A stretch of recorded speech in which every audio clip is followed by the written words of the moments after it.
Yo, what's going on, guys? KrispyFlakes here. Welcome to Extra Crispy. So for today's video, there's been like talks within the NBA media that the Los Angeles Lakers are being looked into for tampering by Magic Johnson essentially talking to Ben Simmons and, you know, all this crazy stuff going on. So it had me thinking, like, back in 2016, there's no doubt that everybody knew that Ben Simmons wanted to be drafted by the Lakers. As we all know, he did not go #1 overall to the Philadelphia 76ers, which the rest is history. Like, it's been a pretty damn good fit. It seems that he likes it over there a lot. Before today's video, I want to see like what this Lakers team would be looking like if they would have was able to draft Ben Simmons. Let's say Philadelphia took Brandon Ingram, the first overall pick, or something along those lines right there, man. Maybe for like, you know, health reasons. So as far as the team, this is what it's looking like. And LeBron James, I did shift over to the shooting guard position. And I'm not saying LeBron's a shooting guard, guys. Don't get me wrong there. The thing about LeBron is that he can fit in on any aspect of the team, and he's going to make things work. So it was the one position out there that could have been filled. Ben Simmons went to the small forward position because this team does still have Lonzo Ball. We're going to assume they still ended up getting Lonzo. Now, I don't know if that would have been the case because having two guys out there that are not like absolutely amazing three-point shooters, could be a little deadly to your squad. Although I think Lonzo Ball's three-point shot is a little bit better right now. What's his actual attribute? We know he can't make the mid-range shot. 75 open shot three. So it's like, it's definitely better than it was last season where it was like in like the 30% range or something like that. Might even be lower than that. But yeah, then Ben Simmons small forward, Kuzma power forward, JaVale McGee center. You could almost go as far as running almost like a death line with either LeBron or Ben Simmons at center, and that would probably work, or even Kuzma at center. I guess they've tried that before. But yeah, man, this team, I don't know. I still almost think about, like, what if LeBron would have actually ended up signing with the Philadelphia 76ers? That might actually be another video, guys, for another time very soon. If you guys do want this video, let me know in the comment section below. But damn, this team is extra crispy. Like, I gotta make a whole new channel just for this one right here. Ben Simmons is 93 overall. It's like we're in the number 10.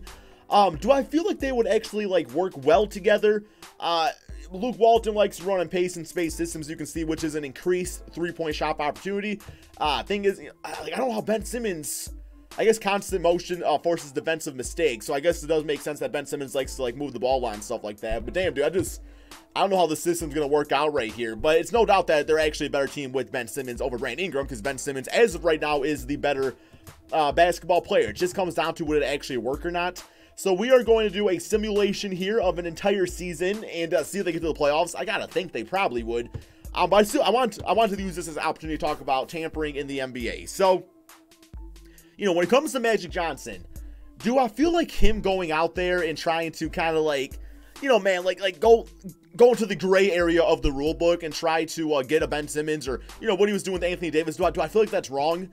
I mean, there's a little like part of it where it's like, okay, you gotta have good ethics, but you just have to like, you have to like know yourself out there. You have to like know the area you're in and stuff like that. But at the same time, I like to also think that if there's situations that allow for him to do that, that's not against the rules, then I mean, isn't that the NBA's problem? Like, isn't that the NBA's job to lay out the rule book and let people know what you can and cannot do? Because there's a lot of gray area out there, and, you know, Magic Johnson obviously is a talker.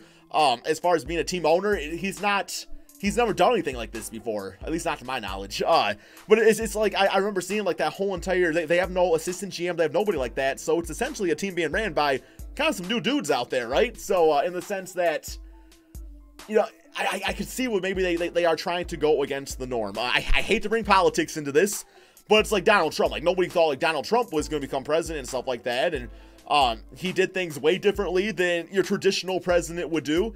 He ended up getting voted in. I know we can go down to, you know, the logistics of that, but I'm just using that as a very just generic, wide open example where Magic Johnson is not your traditional basketball owner out there. So it's like he's trying to do things a different way, and people are kind of questioning it. Like, is this, you know, is this okay for him to do? So at the same time, I don't blame Elton Brand, currently the GM of the Philadelphia 76ers, for pretty much saying like, no, man, this some BS right there, because so many players are going out there these days. Once I guess my phone's ringing. So many people out there these days are like requesting trades, which I think that itself should probably be against the rules. Just because it's like you're under contract. Like, when you sign a contract, you are agreeing to terms that you are going to be part of the organization. So I think as far as that, I think that's something the NBA needs to stop. But I think that is kind of the concern of Elton Brand, is that Magic Johnson's going to sweet talk Ben Simmons into requesting a trade, and then it's like, where you at? Because you do know that when you request a trade, the team with the player being requested typically does not have a ton of leverage, at least in my opinion. People argue me with this one, but I will say, like, if there's like a player in my franchise that I notice want to be on my team, teams out there know it's just a waiting game. I mean, look at the Pelicans situation. Like, they could have got a great trade from the Lakers, but they decided not to. So now they have the rest of the season where they have to deal with the drama of Anthony Davis, and we all know he's not going to be part of the team. And if they end up benching him, he's going to get fined. The team's going to get fined $100,000 a game.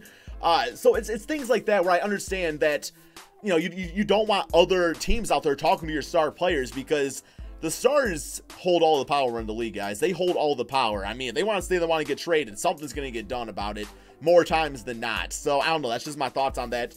But as far as the record on the season, 62-19. So Ben Simmons and the Lakers with LeBron James, a pretty damn deadly team. And maybe this kind of shows how not so good Brandon Ingram is, because it's the same exact roster. You just add in Ben Simmons, right? So, yeah, here's all the awards on the season. Look at Giannis and Chris Middleton both getting awards out there. All-NBA first team, LeBron James. All-NBA second, looking like that. And All-NBA third, with Ben Simmons actually making that.